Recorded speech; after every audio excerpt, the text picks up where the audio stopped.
Well, joining me to discuss all of this from Canberra is Amin Saikal. He's a Professor Emeritus of Middle Eastern Studies at the Australian National University. Professor, thank you so much for joining us.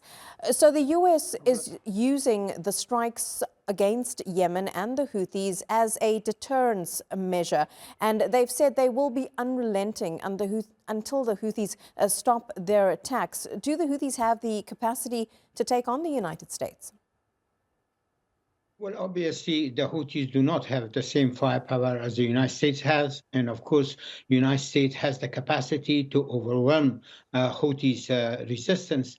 But on the other hand, the Houthis also seem to be absolutely determined to defend themselves and also make sure that their sympathy lies with the people or the Palestinians in Gaza.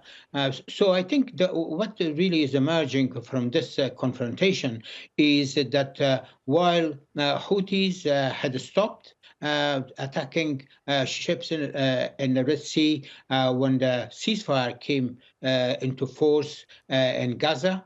But since Prime Minister Netanyahu has imposed serious restrictions, particularly in delivery of food and water and so on, to the Palestinians in Gaza, then Houthis once again to resume their attacks on the Israeli and, for that matter, American targets. And the United States is basically retaliating. But this time, President Trump wants to elevate himself not only as a peacemaker, as he's been really trying to settle the Ukraine conflict with Russia, but at the same time, he wants to also elevate himself as a warrior, as somebody who's prepared to defend America's interests wherever. And of course, as your reporter from Washington said, he has also put Iran on notice because they consider Iran as the main force behind the Houthis.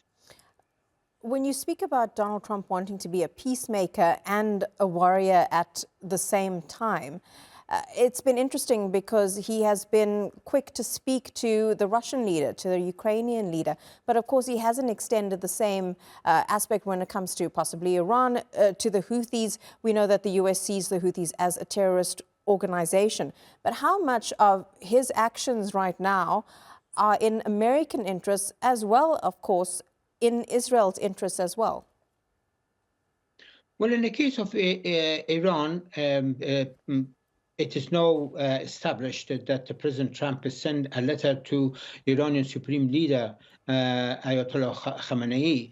But of course, we really don't know what is in the content of that letter, whether he is really giving warning to Iran or, for that matter, is basically putting pressure on Iran to come to a negotiating table in order to renegotiate the July 2015 Iran nuclear agreement, which would be in favor of the United States and its main ally in the region, Israel, which has been egging the Trump administration, and of course it had done the same thing with the Biden administration, to do whatever possible to ensure that Iran never develops capability to be able to produce nuclear weapons, despite the fact that the Iranians have repeatedly said that their nuclear program is mainly for peaceful purposes. So I think to me, it appears that the attack on Yemen, which is really the poorest country in the region, and also not with a lot of military capability,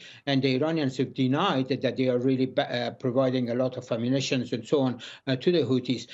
But it does appear as a sort of pretext, as a possibility for the United States acting against Iran. But of course, the Iranians have said that they will respond as strongly as possible. Professor, if these tit-for-tat strikes between the Houthis and the US continue, will it drag in the rest of the region? Because it surely does have geopolitical ramifications.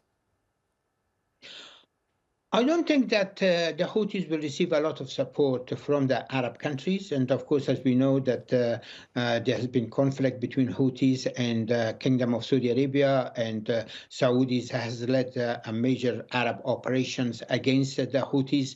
And of course, that in the past has been part of rivalry between the Islamic Republic of Iran and the Kingdom of Saudi Arabia. I think the Houthis may find themselves quite isolated, but at the same time, the United States is not really winning a lot of support around the world at the moment either, with President Trump's policies concerning tariff and the deportation of illegal immigrants, and as well as banning Muslims from certain groups coming to the United States and so on. So I think the two sides sort of facing a degree of international isolation, but of course the United States is a superpower and therefore capable of really overwhelming the Houthis, and perhaps causing a lot more damage to Yemeni people than they really deserve it.